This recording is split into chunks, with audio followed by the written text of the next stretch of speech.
దేనికిరా ఈ సువార్త అని అనుకుంటే, ఈ సువార్త చనిపోయిన మనిషి తిరిగి మళ్ళా లెగిస్తున్నాడు అనే సత్యము యేసుక్రీస్తు వారు వచ్చి చెప్పారు. అందుకే ఏ మనిషి చనిపోకూడదు, చనిపోయిన వాడు నరకానికి వెళ్ళకూడదని ఈ భారముతో నాకు దొరికిన సత్యము, నాకు దొరికిన ఆనందము ఇతరులకి అందించాలి అని దేవుడు ఆ ప్రేమ తెలియజేశాడు. ఆ భారముతోనే ఎండనక, వాననక, రాత్రనక, పగలనక, దూరమనక ఈ భారముతోనే ఈ ప్రజలందరూ ఈ సువార్త ఇక్కడే కాదు లోకమంతా వద్దన్నా ప్రకటిస్తున్నారు. కారణం ఏంటంటే నువ్వు బ్రతకాలి, నువ్వు బ్రతకాలి, నువ్వు బ్రతకాలంటే అది యేసుక్రీస్తు వల్ల మాత్రమే బ్రతుకుతావు, మరి ఎవరి వల్ల బ్రతకవు. ఫస్ట్లోనే దైవశాఖలు చెప్పారు ఒక మాట, ధర్మశాస్త్రము వల్ల కానీ దేని వల్ల కానీ మనిషి బ్రతకడు, బ్రతికించదు, యేసుక్రీస్తు ఒక్కడే బ్రతికిస్తాడు.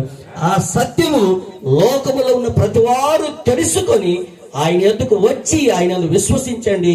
ఆ గొప్ప భాగ్యం నీకు కూడా. ఈవేళ మేము ఎందుకు ఆనందం అంటే, మేము ఇక మరణించిన నువ్వు తిరిగి ఇస్తాం, నువ్వు లేగాలంటే యేసు నమ్మకం. ఆ గొప్ప భాగ్యం దేవుడిని అనుగ్రహించును గాక.